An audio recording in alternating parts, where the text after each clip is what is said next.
By the way, do we sound okay? All right, good. All right, now for the main events. And If you'd like to take a seat at the candidates table, everyone please welcome all the extremely hard-working Republicans, Meshawn Maddock, Ambassador Joe Cella, State Senator Jim Runestad. You can take a seat. And now I'm going to introduce our moderators for tonight. We have two outstanding moderators. We have Brian Ignatowski, who was our nominee for state representative in the last term. Nearly knocked out Jennifer Coleman, and maybe in the next cycle he will take back that seat for the Republicans. And we have Angela Dahms, who was our events chair for the Washtenaw County Republican Party the last cycle. And we can't wait to see what she'll be doing with us in the next couple of years with the Washtenaw Republican Club. So please welcome Brian Ignatowski and Angela Dahms. And just a quick note, so the candidates will each get an equal amount of time. They'll be asked questions, some will be asked all three of them, some will be asked to just one candidate at a time, but they'll all get equal time. If they want to attack one another, as often happens in these events, that's fine. They will be able to respond to each other in their own time, however they see fit to spend their equal amount of time. We want to give them all equal time, and they can use it however they see fit to answer the questions that we're going to put to them. Amber Harris in the front row has the timer, so she will put your 90 seconds for 2 minutes or whatever it is on the clock, so you can see how much time you have remaining, and we will just try to get you as many questions as we can for tonight. So I will shut up and get out of here. And who wants to go first? Brian, you up first? Here you go. Thanks, Adam. All right, the first group of questions. We have one question. Each candidate will respond in 2 minutes. The first question, candidates, if you are elected chair of the Michigan Republican Party, will you collect a salary? Also, will your co-chair be collecting a salary? Yes or no? And additionally, do you have any other salaries you will be collecting from anywhere else? Do you have any Whoever wants to go first. I would probably collect a salary if our party was able to continue fundraising the way that we have been just this past cycle under Chairman Hoekstra, who collected a salary.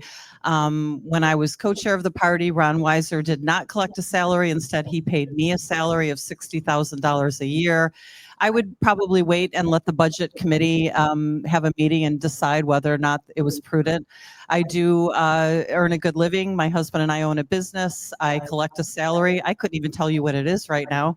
But I would disclose that, and I don't need the paycheck, but I certainly work very hard, and if the party can afford it, then yeah, I would take a salary. My co-chair has not asked for any type of compensation. I expect him to be bringing in a lot of money to the party. It's the reason I chose him. He's a fundraiser and has raised millions for Donald Trump over the last 10 years. I would take a salary if it was offered by the budget committee. Obviously, you got to make sure that there's money there because it's about a $500,000 deficit to begin with, and then you got to raise about minimum $2.4 to maybe $5 million in the next year and a half. I would donate my Senate salary to the effort to a state party. I do have income from my years of owning a financial services firm where I do get residual payments off of that also supplements my income. But either my co-chair would not get anything, and whatever the budget committee decided to pay me is what I would get. And again, donate my Senate salary to the effort. Thank you. When I had the honor to serve as President Trump's United States ambassador to Fiji and 4 other South Pacific Island nations, my day one speech to my embassy colleagues is that we would do things, all things, legally, morally, and ethically. So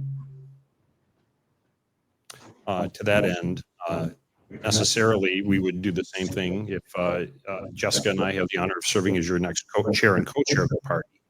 And importantly, the bylaws stipulate that the chair and co-chair may receive a salary. It's obviously approved through the appropriate protocols.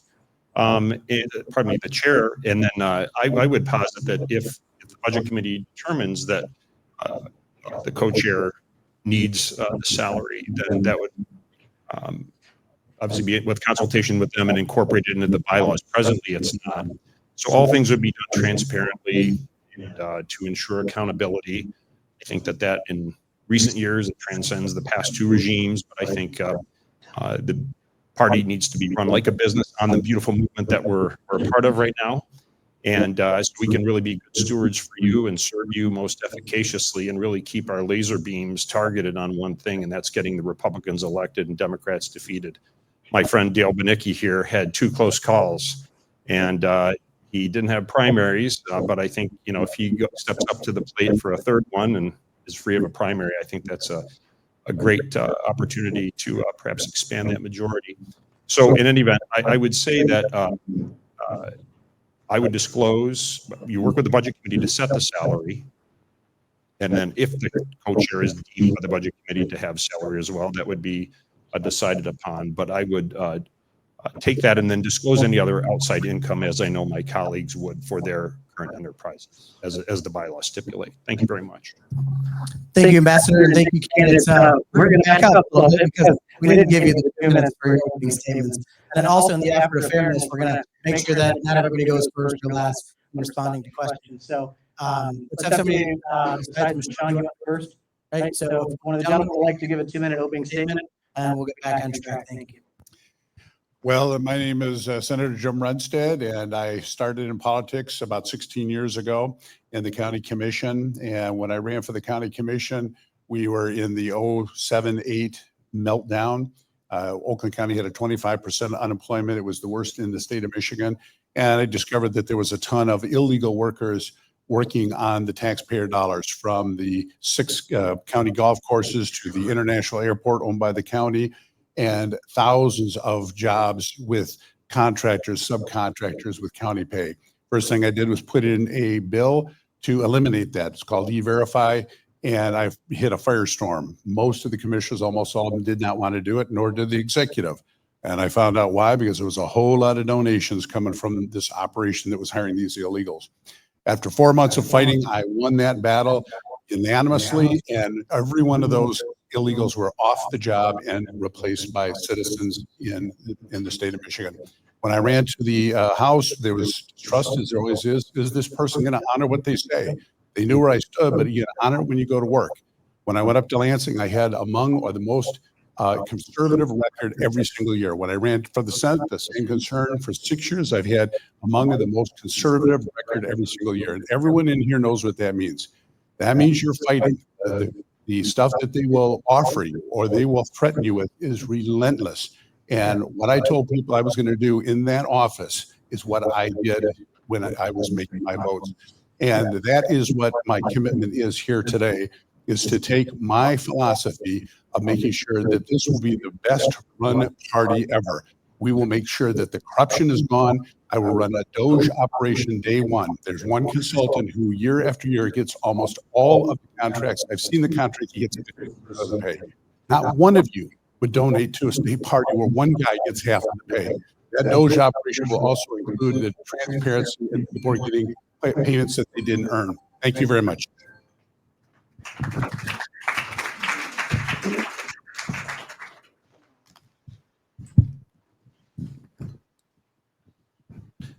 Thank you, Mr. Dunlap, for opening the doors to us this evening to we 3 candidates running to serve as your next chair and co-chair. Andrew and Brian, thank you, and ma'am, thank you for being here and moderating.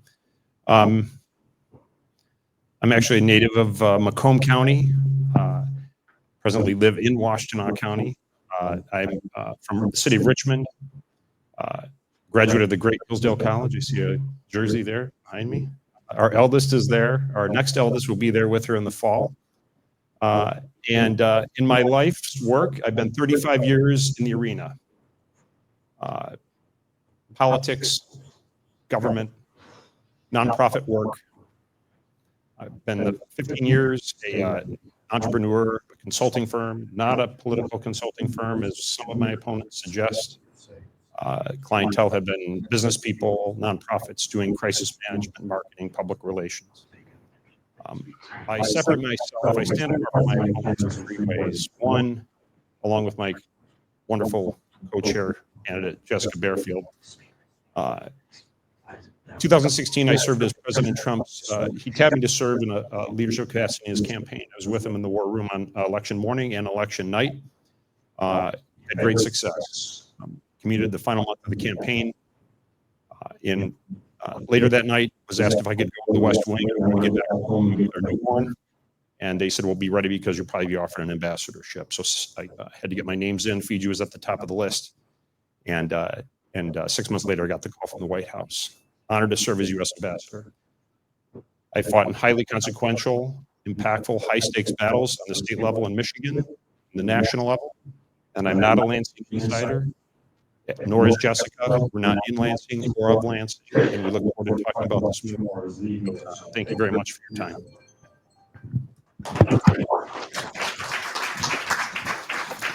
Hey, everybody. How many people in this room are precinct delegates? Okay, great. So I set myself apart from my opponents in that I am a longtime party activist. I've been a precinct delegate for almost 20 years. I've served in pretty much every capacity that the party has. I've been a district chair. I've been an activist on many campaigns. I served on President Trump's 2016 campaign as a county co-chair. Because we won Michigan with that ragtag team, I went on to serve on the National Advisory Board of Women for Trump in 2020. And this past cycle, I worked for Donald Trump as an advisory to the campaign, specifically working on events and coalitions as we neared the end. And we won Michigan. It was fabulous. I'm proud to say, yes, every single morning is Christmas morning right now in Michigan. And the great news about that is that people are so excited when they wake up every single morning that donors and activists are ready to fight and win in 2026. I want to be the leader that helps compel that and bring that to fruition.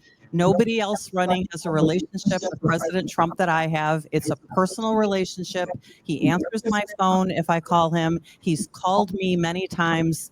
Many people have witnessed this unbelievable gift, and it has been a gift. It's an important relationship of trust. I also know his team. I work very closely with his team. I don't have consultants running my campaign right now. I have Trump 47 employees who are no longer employed right now who are helping me to win because I worked with them this whole cycle, and they trust me and they want me in this leadership role. So I hope to serve as your next chairman. I have a lot of energy. It's the only thing I've ever done is politics for the last 10 years. And I can promise you that even if I'm not elected to be your next state party chair, I will still be working just as hard to be electing Republicans here in Michigan because it's the only thing that I want to do.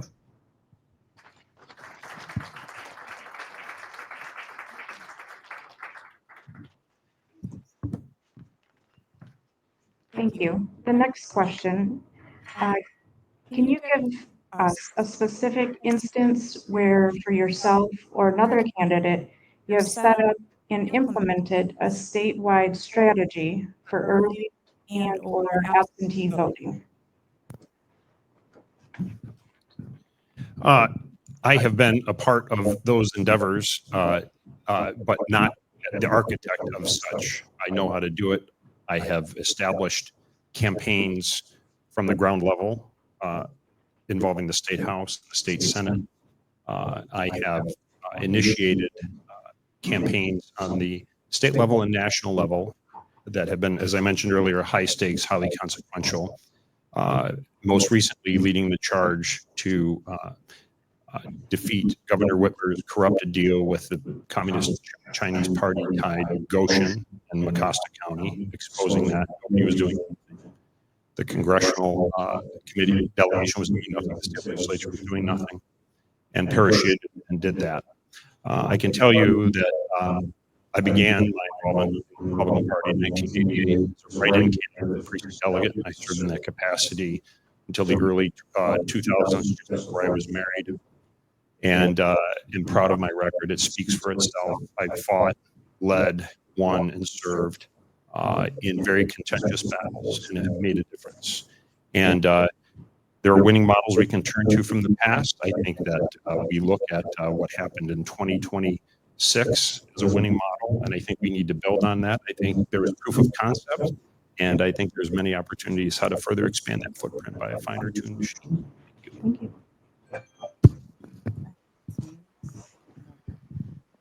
I've definitely not implemented on my own an early voting operation. I mean, I was part of watching the party struggle with this message in 22. And in 2024, we absolutely, it's how we won. Making the election too big to rig, I think we all know, is exactly the recipe to win again in 2026. Republicans struggle with early voting, and over the years, I've watched the messaging evolve and change. I think it's great that the Republicans are evolving with that messaging. Teaching voters how to be on the permanent absentee ballot list is literally job number one. That education of the Republican Party is something that I will absolutely be messaging and implementing. I have a really large following on social media, so things like that are easy for me. Getting people to not be afraid to think that the only way Republicans should vote is to show up on election day is a hurdle that we have to accomplish. So many decades of older Republicans believe that that's the only way to do it. The truth is Democrats have been winning this way for a long time. And until we evolve and adjust and teach Republicans that that ballot needs to be sitting on their kitchen table for every special election and every off-cycle election, that's the way Republicans will win. No, excuse me, I wouldn't say that I've been involved on a statewide effort, but with the absentee ballot voting, I've always understood that there's two elections. There's the election day and there's the absentee. So you have to have a complete operation on the absentee ballots to make sure you're tracking all of those, to make sure as people are voting, you're taking them off and reaching out to those who have not yet voted. The early voting is something that the Republicans are not used to doing. The Democrats have been very good at it. So there's got to be a lot of changes where we make this an integral part of the entire campaign operation. It's actually 3 instead of 2 elections that we have to be worried about. And I know I've talked to a lot of school board candidates that we thought we were going to win, and it was the early voting they didn't really pay attention to when we lost those school board races. So it's got to be really a comprehensive effort of going across the board in 2026 to make sure we have all of those bases covered. Thank you. When you guys are done stopping, turn the mic off because people are hearing the double feedback from the two. We're turning off there. Just turn your mic off when you're not speaking. Yeah, when you're not speaking, just turn the microphone off. You can do that, your mic. Oh, I turn theirs off? You turn yours off.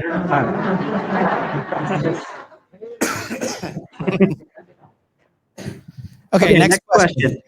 Candidate, what is your plan to fight for election integrity, especially in regard to the issue associated with Jocelyn Benson being the Secretary of State while running her own campaign? Please give specifics.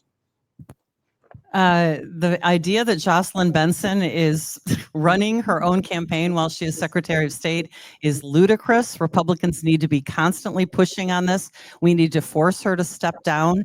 It is a complete breach of her office. I would argue that Senator Runestad is sort of doing the same thing right now as an elected official. He is running to be state party chair when he's sitting in his Senate office and filming a video of the Capitol and then sharing it on his Jim Runestad for Chair page. He is in clear violation. If somebody that wants to give a check to the party calls Jim and he's sitting in his office or even walking on Capitol property, he's not going to be able to take that phone call because that is also an ethical breach of conduct. So when it comes to Jocelyn Benson, I am the only candidate who has announced that on day 1, I will be filing a lawsuit to force her to clean up the QVF files. It has been a long time coming. It is much needed from the party. Everybody wants it. And the hard part is finding an attorney willing to do it. Well, guess what? I found that attorney. It's Matt DePerno. So I look forward to keeping Jocelyn Benson on the run. I've already done it. She hates me on Twitter, and I will never stop fighting for election integrity. I was at Cobo Hall on election night in 2020, and I was one of the last faces at the window while they boarded up the window with pizza boxes. Well, there she goes again. All of this stuff she's spewing out is absolutely untrue. And the idea that you can say, I'm going to file a lawsuit. I mean, anyone can say that. What you have to look at is what was actually done. All the way back to 2020, the very first thing I did was sign on with 11 other senators to hold up the election until we got actual answers from Mike Pence and from Congress. Very first thing out of the chute. I, with Jonathan Lindsay and a bunch of others, filed a federal lawsuit against the illegal ballot election, which is not permissible because the time, place, and manner of elections has to be by the Constitution, done by the legislature. What happened to that lawsuit? It was kicked out as lack of standing. Almost all of the election lawsuits are by lack of standing. This is something we have to keep fighting. And I fought Benson on her illegal 603 that was absolutely illegal. I did a speech that had 14 million people that watched that video. The RNC got involved, hired a lawyer that prevented her from doing that. And I can go on and on. I had a huge forum that I put together on election integrity that all of these legislators were there testifying. You could say, well, I'm going to do, but she was the chair for 2 years, and it was the worst outcome we've ever had in the state of Michigan. So what I'm bringing is not what I'm going to do, it's what I've done and that I will do in the future. Thank you.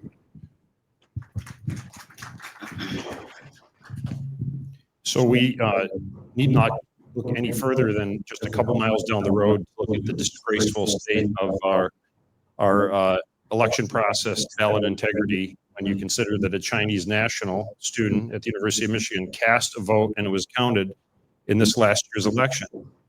Bizarrely, he turned himself in and was charged. We'll see if he's convicted. Hopefully he'll be deported.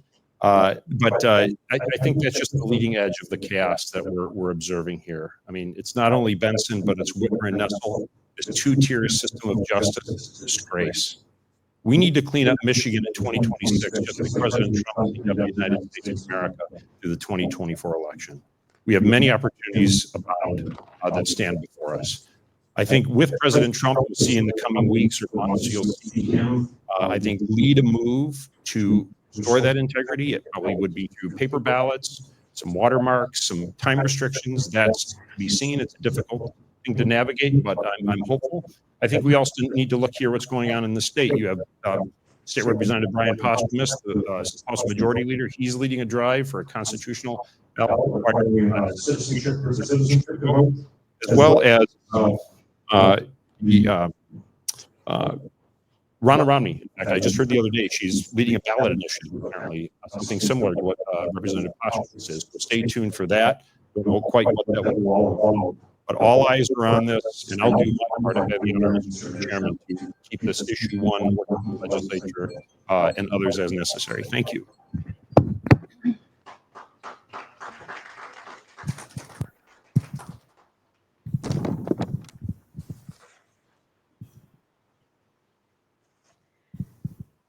I believe this is our last question for all three of you, and then we have more specifics. How will you ensure every part of our party has a voice? This is something that I'm seeing as a major problem all across the state of Michigan. I've been the longest on the trail now, 4 months. When she said, I can't do this job, 4 months, 7 days a week, 1, 2, 3, 4 events a day. Relentless. Haven't missed a vote in all my time. Have one of the best voting records. One of my opponents had missed 118 votes out of 6,400 votes over 10 years. Less than 0.01% have I missed. It's one of the best voting records of any legislator ever. This is stuff you have to deal with. So the fact is that we have to get people together. I've seen these fights in counties where they're yelling at each other across the community. And a lot of times it's personalities. So a lot of what I do is try to tell people this little personality difference is nothing. What we have out there is the most evil forces ruining our kids, ruining their mental health, destroying them, getting child pornography in the elementary schools. If that isn't enough to get you riled up, they're destroying businesses. We're going to be worse than California, worse than Chicago with what they're doing to this community. There's so many things that we have to do to fight the Democrats. There should be no room for fighting each other. And that is something that I will do relentlessly in getting people in the room, leaders in the room, to make sure that we come together before, say, a convention, having a discussion. I've been doing this my entire life. What are your issues? Let's iron these out so that we get in together. We're one team working together. Thank you. The name of my company is called Pontifex. Pontifex in Latin means bridge builder. That is who I am, and that's what I've done with great success. That's what I love doing. I love loving people, but I also love fighting in the trenches, and I'm successful at it. Should have the honor of serving as your chairman and Jessica Bearfield as your co-chairman. We would blaze a path across the state, bridge build, bridge people who feel disenfranchised or have been caught up in the prop wash of the tumult and chaos that we've sadly had to witness the last few years. That's who we are. And we know that there will be intransigent people, but you got to go with them. People in our time across the state, they really seem thirsty. The grassroots are thirsty. They want attention, they want direction, they want intentional leadership, which we would bring for you in serving you. We have in our plan, I gave it, we published a plan last week. We can go tomorrow. I printed a copy to a young older man in Monroe. So if you go to our website, MIGOP Great Again, you will find it there.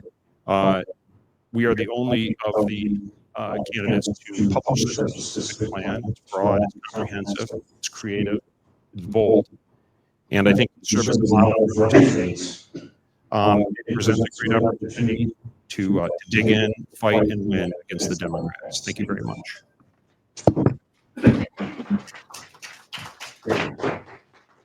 I think the way that we Sorry, go ahead. I think the way that we bring and make everybody in the party feel like they have a voice and feel like they're part of the party is not by just the chairman providing that voice. It's by the chairman empowering our leadership of the party.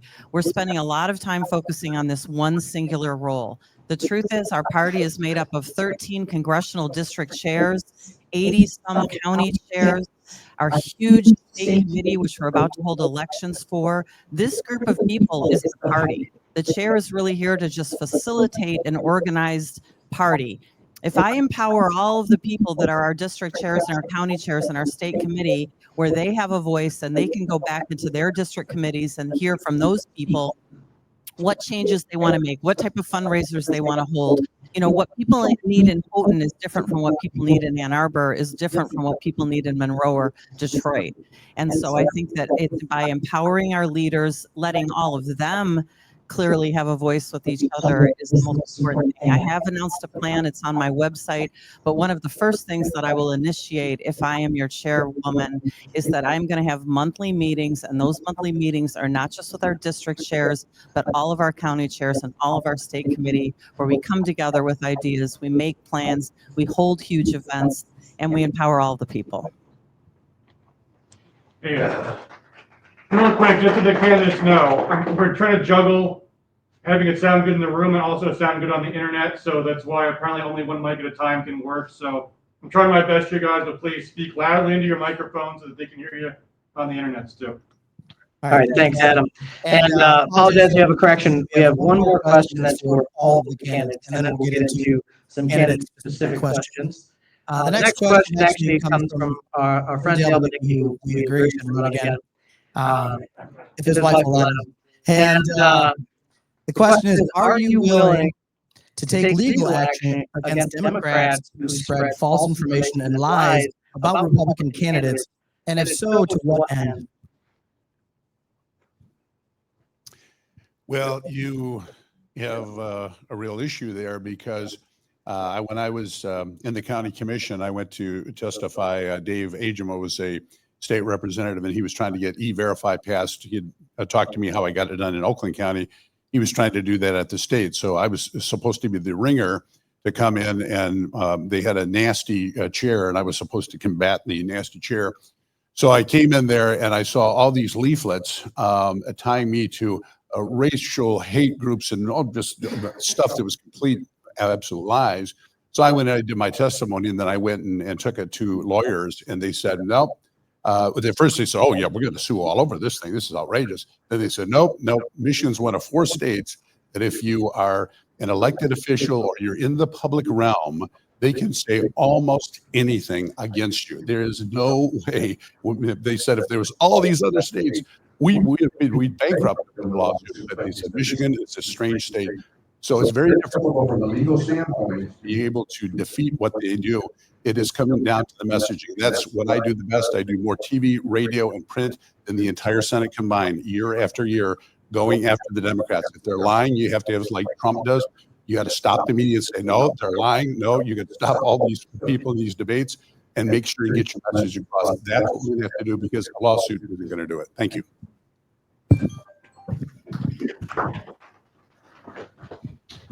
So I would say that the bar is pretty high in this environment. I think if it crosses the line of libel and slander, and there's grounds, I mean, it depends on the jurisdiction you're in. Those are precious funds that would have to be weighed by the candidate, certainly the state party, but an uphill road. I think the exemplar of winning, who has more of a bottomless pit of money than most state parties do, or county parties or candidates, is President Trump. He just puts the wood to the left. He puts the heat right back at him. That is what Jessica and I have been doing. We've been subjected by one of my candidates to a withering tsunami of fake news. It's extraordinary. You've received it all. It has to be countered head on, particularly when it's untrue. So I think we should step up to the side of candidates who are subjected to these things, whether they meet that legal bar of libel, slander, or whatever, and give them air cover. Heavy fire, again, you can't guarantee legal outcomes. If it does cross the threshold, you'd certainly have to confer with the general counsel of the Michigan Republican Party and act accordingly. And certainly if the state party is subjected to something similar as well, but has to be handled with care and I think managed expectations. But great way to do it is just fight fire with fire. Thank you. First of all, finding attorneys bold enough and brave enough, willing to take on Democrat candidates, Democrat electives is nearly impossible in the state of Michigan or pretty much anywhere. I'm an indicted elector. The weaponization of government against Republicans is something that we have endured now for pretty much almost a decade since they went after Donald Trump. Finding attorneys willing to stand up and fight for election integrity, nearly impossible. You know, they have intimidated our entire legal system, not just the people. So I would probably say no, that's going to be very hard. Plus, if they're an elected official, you can't really file a lawsuit against them. As to the comments that Joe Cella just made about myself, there is not a single thing that I have said about Joe Cella that I do not have facts to prove. So I'm not sure which lie he's talking about, but I have all of the proof. I've said that he's not a precinct delegate, that he hasn't been one for 20 years. That is a fact. I've said that he has said very negative things about President Trump in 2016. That is a fact. I've said that he was in the print saying very negative things about January 6th and the insurrectionists. That is also a fact. And I've also said that his Wikipedia page from 2020 all the way to 2024 said that he was a leader in the Never Trump movement, and it was edited the day after Donald Trump just won on January 6th. That's a fact. You get a rebuttal. It goes into the next question, right? Your own time, you can- It goes to your next, it would go into your next question. Next question is now. We're going to have another round of questions. coming up. Yeah. You can do as well. Okay. How many campaigns have you run and won? I have managed a city council race, a state representative's race, won both of those, won a state senate primary, 7-way, won that one, won a primary for president in 2000 and let's see, part of winning presidential primaries in 2008-12 and certainly the general election in 16. But more importantly, I have a distinguished track record of leading issues that have been very consequential in Michigan and around the country. So in Michigan, I mentioned the Goshen fight that I've led the charge on with great patriotic citizens and delegates like yourself. I've also, when Governor Whitmer, remember she did that really woke lunatic thing of feeding that woman that Dorito chip. mocking Catholics and Christians. It angered Jews and Muslims as well. Total disgrace. Mobilized a protest in front of the governor's mansion. 100 people lit it up with Fox News. It became a national story, became an international story. Derailed Harriet Meyer's nomination for Supreme Court in 2005 so we can have Justice Samuel Alito. I submit to you that was a better result than what President George W. Bush was pushing. Lastly, I raised several $100,000 to support Senator Thune, now Senate Majority Leader John Thune, to defeat Senate Minority Leader Tom Daschle. He says to this day, without you, I wouldn't be here. Thank you very much. Are you guys keeping track of the order? We're not really. I'll take it. I think I'm next. I've worked on so many campaigns over the last decade. I really couldn't count them all. We've lost. The first time that my husband ran, we lost. It was the greatest experience I ever had. I learned more in losing an election than we ever did all of the multiple times after that we won. But I've worked on campaigns for governor, for Congress, for many state representative races that I've been involved in helping, many very successful races. There's nothing like it. There really isn't any part of running a campaign that I don't understand or that I haven't personally done, from pounding signs into the ground to dealing with campaign finance to fundraising to messaging. I've done it all. So I feel very confident in being in the role of chair of the party and having candidates come in and spending time with them, helping them on their campaign and making sure that they're running a good, strong campaign, helping them with fundraising, with finance compliance. It'll be an important job, and it's an important part of the role if I'm your next state party chair. Well, I started my first working on a campaign in, I believe it was 1991. I've lost track of the number of campaigns that I've worked on. I took over the North Oakland Republican Club back when it was the Waterford Republican Club and had about 6 members. And first turned it down twice and said, well, all right, we'll see what we can do with this. Grew it into the largest, as Solon Newsom said, in the 6 years I was there, it became the largest monthly attended organization in the state of Michigan. I worked on so many campaigns during that time period, I lost track. I was helping design literature in the last campaign for candidates. Canada did training this last time and so many other times. I think I've won 8 elections in a row since I was elected in 2008, including the closest Republican win as a senator, a very, very close race in 2022, in 18, and then again one in 2022. And the worst time we ever had, the worst disaster in the state of Michigan was in 2022 when Ron Weiser left and Meshawn was the co-chair. So I have a lot of experience in running campaigns for over 30 years and victory after victory. So this is something I want to really work with candidates going forward in the state of Michigan to help them win. Thank you.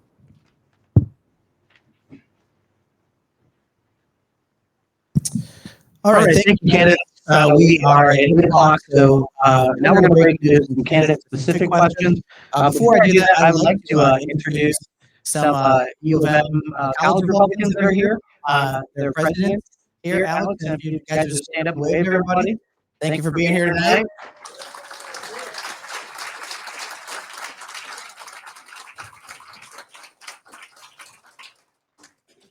And then before we'll have this round of questions, there are one question each per candidate specific, so we won't have to worry about who's going to go. We're calling you.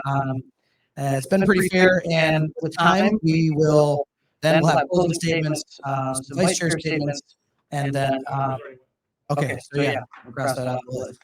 Thank you. So I said it. We have one vote that came in late. Okay, perfect. Okay, first question specifically is for Senator Runestad. Senator Runestad, you said that you will put all of your energy into being state party chair over being a state senator. Regarding your district, do you have one or more candidates or potential candidates interested in running for your seat? If so, how many candidates? And can you share names of any potential candidates or people you think would be well suited to protect your seat once it has been vacated? The only names I've heard is Matt Maddock, Meshawn Maddock, and Ryan Berman as potential candidates for that seat. I've heard from all three of those. I don't know which of those three are eventually going to be running for that, but those are the only three candidates I've heard. Thank you.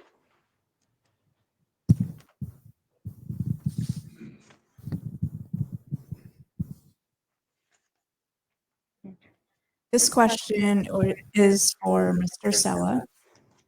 I think it's fair to say that prior to running for chair, that most Republicans in Michigan don't know you very well. Our past party chairs have been a former congressman, U of M regent, state lawmaker, and people who have been involved.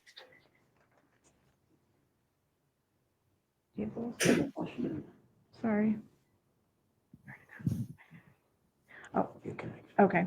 So sorry. How will you connect with Michigan Republican leaders and donors when you haven't been here in a long time? Well, I've been in Michigan 53 out of my 55 years. So I taken second seat to nobody on these matters. I became involved in the arena when I was a young man. 1980 was the first time that I remember it. Working my father's law partner's campaign. 88 was the first organized effort as a Republican precinct delegate involving with Hillsdale College Republicans. As I mentioned to you earlier, how Jessica and I stand apart from our opponents is that we are Lansing outsiders. We are not in Lansing, nor are we of Lansing. And do you know who that reminds me of? Who is the greatest outsider in political history in the United States of America? Who knows the answer? Thank you. And you know what?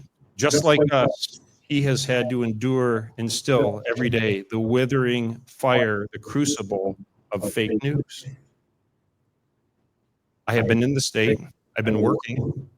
I've maintained relations with state legislators, members of Congress, varying degrees, members of the House and Senate in other states, fighting on the front lines in critical battles, whether it involves the disastrous corrupted deal with Chinese-based, communist Chinese-based Goshen, Governor Whitmer, or in the other states that I mentioned with John Thune taking out Tom Daschle in 2004. I'm very proud of that, and I take a second seat to nobody. It speaks for itself. I'm very proud of it. Thank you very much.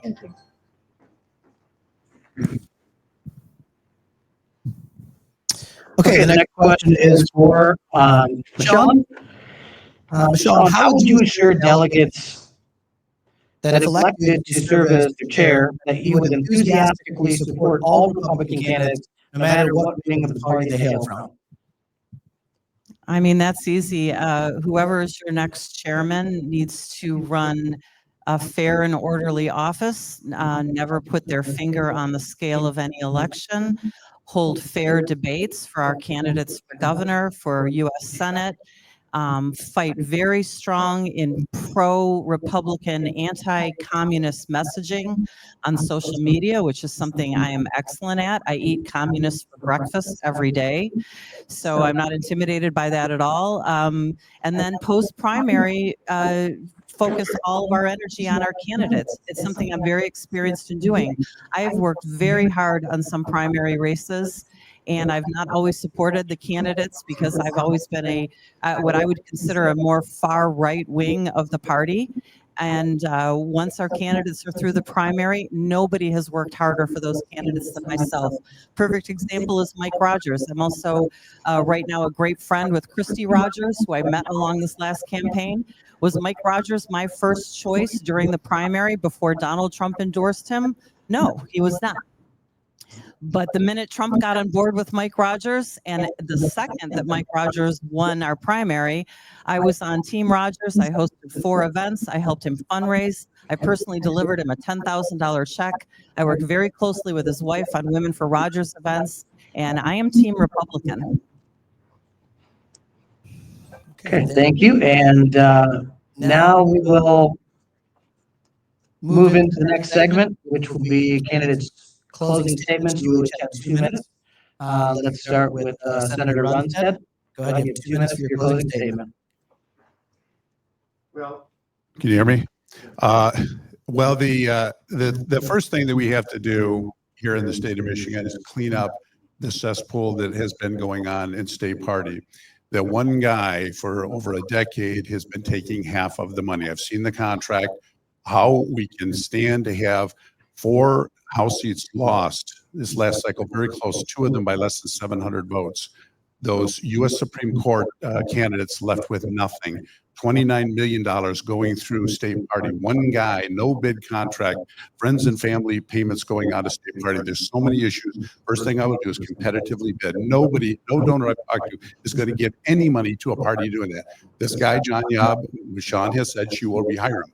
I will clean that thing out immediately. There will be no bid contracts. Everything is going to be competitively bid day one. If you want somebody who's going to take it to the Democrats, all you need to do is go on my videos, see the debates I have done with every one of the top candidates. I offered those debates now. Not one of them will do it. Twice they got burned, and Nessel and Benson took clips on my debate with them and put it out on when they were running for camp for the re-election. So if you're looking for a fighter, if you're looking for someone like Donald Trump, that has to fight not only those candidates, but the moderators. If you watch what I'm doing, I have to tell the moderators, that's not what I said. I need equal time. You got to fight. And getting out there and delivering the message that we have to get out, that is going to have to be done without Donald Trump this time. He's the president. We have got to be the voice. We have got to be picking up those independent voices, independent voters, and it's got to be through the messaging. If we're laying around and not getting out there and not going after it like we have done in the past, we're toast. We have a U.S. Senate candidate, the first one in Michigan in years, first time ever to have a U.S. Senate candidate and governor up for election. The governor race, the Secretary of State, Attorney General, 3 congressional seats. We have 2 more Supreme Court cases, Supreme Court nominees we have to get. We got to get the House, the Senate. It's one of the most important elections, and we need a fighter out there messaging, and that is what I promise you I will do. Thank you. Okay. Thank you, Senator.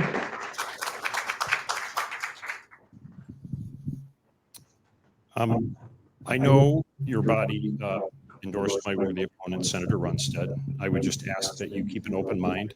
It was posted. It was posted. Forgive me. Senator, forgive me for that. I did not know there's division in the House, so forgive me. This is a very consequential vote. It's probably the most consequential vote in the history of the Michigan Republican Party. I would submit to you that my great co-chair running mate, Jessica Bearfield, and I are the best candidates to serve you and lead you as we head into this very pivotal election. This is a chance to reform and have leadership transformed in the Michigan Republican Party in the greatest level that we've had in decades. Senator Runestad pointed out, first time in our history that we've had the U.S. Senate seat in the governor's race open. We need to win those. AG, Secretary of State, field great candidates. The Supreme Court is another great opportunity. Certainly preserving and expanding our House majority and maybe regaining the majority of the Senate. There's a pivotal election coming up if Governor Whitmer decides to call it in the 35th State Senate District. Unconscionably, she has not called that for over 100 days. I wrote an op-ed about 100 days, about 2 weeks ago, 3 weeks ago, decrying her political foot dragging. 2 years ago, when 2 House seats were open, left vacant by elections of Democrats that ran for the mayoral offices in Warren and Westland, it took her 2 weeks. Why? This double standard must not stand. She's overseeing this 2-tier system of justice. If we have the honor of having your vote, you will see our plan put into action on day one. Already having early conversations, should we have the distinction of serving as your next chair and co-chair to get to work. Much is at stake, and I know we will serve you proud if we have your support as chair and co-chair. Thank you very much. God bless. Thank you, Ambassador. Endorsements a lot of times in these races don't mean very much. For me, they haven't always meant as much. I feel in this race, they're particularly important. I've been endorsed by Charlie Kirk almost immediately after I announced. I've also been endorsed by Turning Point, his organization, which spent millions and millions of dollars in this last election in 2024. I've been endorsed by Scott Pressler, who's pledged to me his resources, his time. He's told me that he will be here 6 times helping to train Republicans. He trusts my leadership. I've also been endorsed by Scott Greenlee, who so graciously stepped down because he wants to be part of the America First team. I will be depending on him hugely to make an incredible Mackinac conference and to make the liaison with the White House and the constant connection with the RNC a responsibility of Scott's because he's excellent at it.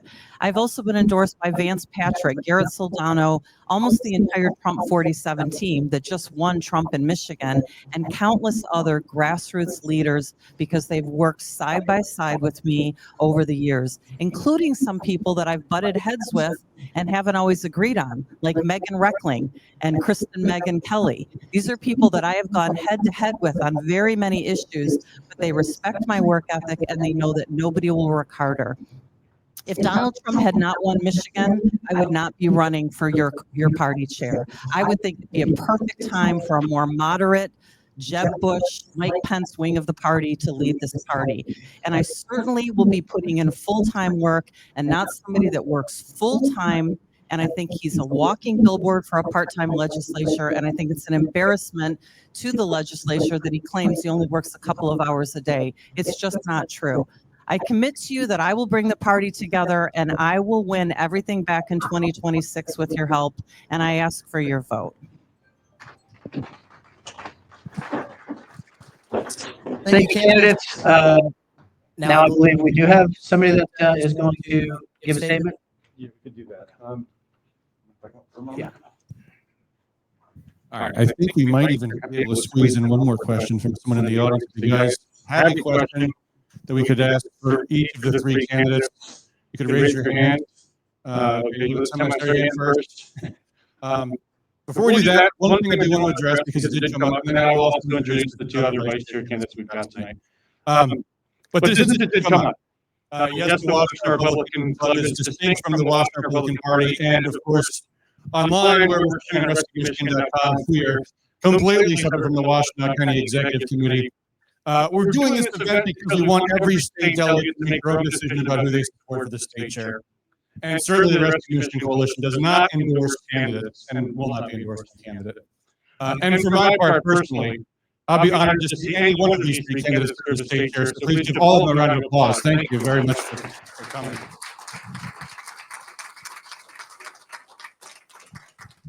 All right, let's give Tim the opportunity to ask one question for each of the 3. And Tim, do you want to come up here or do you want to just speak really loudly? There's a bit of a step, so here, take the mic.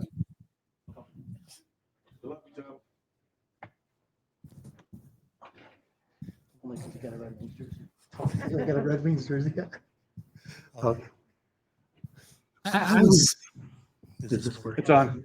I was wondering while I was sitting here. My question is, in 2020, after President Trump sent Air Force One to get Mike Shirkey and Lee Chatfield to bring them back to the White House, to ask them to do your jobs, go back and call for an investigation. Why was it crickets that we heard in the House and the Senate?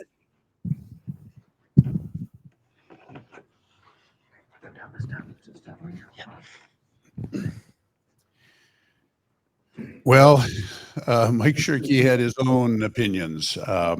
He didn't want to rock the boat. He didn't want to generate any negative publicity. So he just wanted everything to go away. Ruth Johnson was the former Secretary of State. She's the senator that I serve with. And Ruth would talk to me. She sits right behind me. And we would talk all the time about doing an audit of the entire process. She talked to him about it. He said it cost too much money. So then she went and got an investor, said, I will cover the entire cost of doing a forensic audit A to Z. And he said, no, we're shutting it down.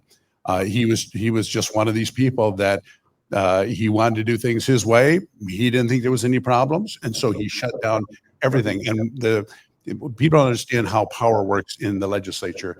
The majority leader and the speaker have absolute power. And then the majority has absolute power over the minority. The minority has absolutely no power.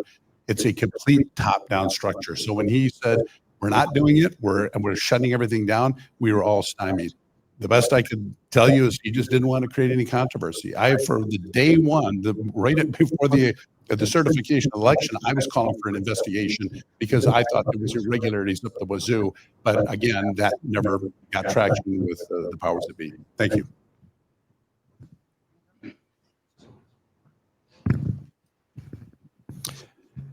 In 2020, I was 16 time zones away in Fiji. And from that far away, I could tell you, I could smell that there was irregularities and something disordered, not only national level, but on the state level.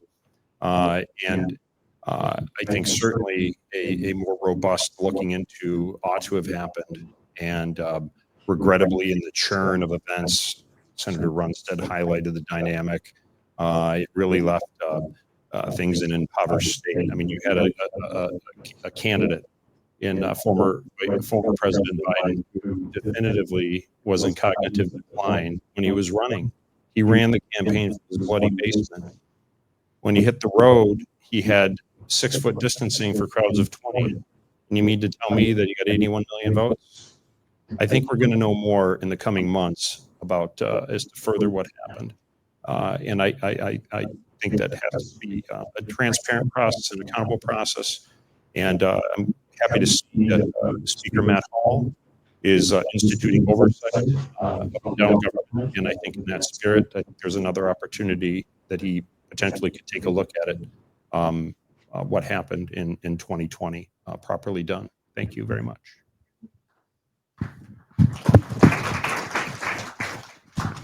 Mike Shorkey is a coward. He was a coward. He was running for governor. And that was more important to him than standing up and fighting for election integrity. I'm sure he loved flying to DC and hobnobbing with Trump just so that he could come back and talk about it. But he never had any intentions of looking into a stolen election. Lee Chatfield was chasing his own tail, chasing girls, whoever knows what else he was chasing, and had no interest in being a leader of our party. That was a sad, sorry time in our party's past. I can tell you that I was fighting for election integrity. I was screaming from the rooftops. My husband, just like Senator Runestad, were screaming for election integrity efforts. My husband signed on to every possible thing that he could. But like Senator Runestad explained, unless you have the Senate Majority Leader or your Speaker of your House in lockstep, you don't really have much other voice. And so that's my short answer: cowardice and laziness.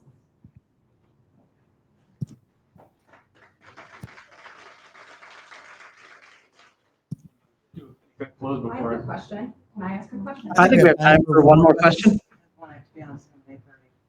Okay, I'll make it quick. We'll say one lightning round, 1 minute answer. 1 minute answer. So I am new to politics. Can you put this on there for me?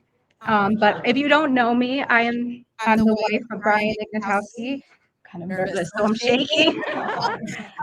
But I live in Livingston County, which is a very Republican area, and I'm just really a mom that is concerned about the safety of my children. And recently, we've had radicalized Democrats that have tried to ruthlessly paint our area as something that it's not. They're creating horrible division within my community. And I want to know how you can support the Livingston County Republicans. I know that this is a Washtenaw thing, but coming from someone from Livingston County, how can you support that party? Because we are getting ruthlessly attacked left and right, nonstop. Unfortunately for Livingston County, I mean, I'm not going to make you promises that I could not keep. Livingston County has been under a stigma, just like Detroit is under a stigma, just like Hamtramck right now. It's from decades ago, historically, and they will forever try to tie that. You're probably always going to have fake Klan people marching the streets. You're always going to have fake Nazi people walking the streets. It's all Democrats. It's George Soros. They're just trying to set you up. They're trying to trigger you. And I don't really know what else you can do about it except stand up, be a voice of reason.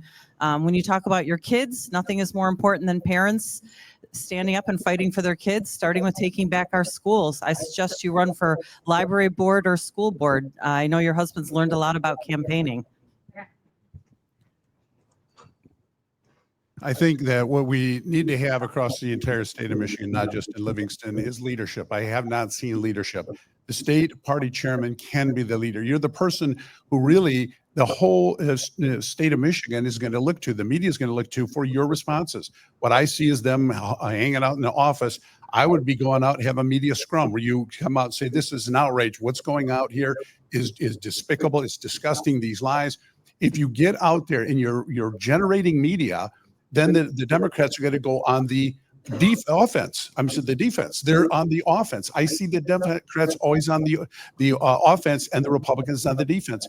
We've got to reverse this. You look at what Donald Trump did. Was he ever on the defense? Offense. And you're the biggest megaphone there is the state party chair. That is what I will guarantee you. I will go on offense every day in the office. Thank you.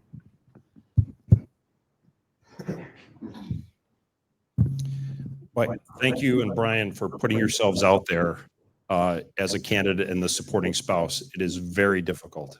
As a nominee from President Trump, we left stuff on the battlefield that we didn't have. And I honor your courage for considering to throw yourself back into the fire. I will tell you that if you look at our plan, very specific, very bold, very pioneering, very creative, it talks about several things. It talks about monthly Zoom calls with the county chairman. It involves monthly calls with the district chairman. We are bridge builders by our nature. We are not bridge burners. The grassroots, the leaders thirst for engagement and direction. We will bring intentional leadership, and it would be withering fire without ceasing. Part of our plan also involves a rapid response team. When we see this sort of stuff, we may not get it all. And we turn to you, should we have the honor of serving your chair as co-chairman, to bring it to our attention, and we would drop fire on it to help you as best we can. It's very important. Thank you. Well, thank you guys. Ambassador Cella, Maddock, and Senator Runestad, I appreciate the surprise lightning round at the end. On behalf of Adam and his team at the Washtenaw Republican Club, just want to thank all the candidates for coming out. All of the people that have been watching on the live stream, I would highly encourage you guys to support the Washtenaw Republican Club. Stay active. We look forward to seeing you all at the convention Friday and Saturday. Do you have a closing statement? Okay. Thank you very much. I'll introduce our other vice chairs. Thanks once again to the candidates for putting up with maybe some, this is entirely on me, some kind of scheduling snafus that may have happened in opening statements after the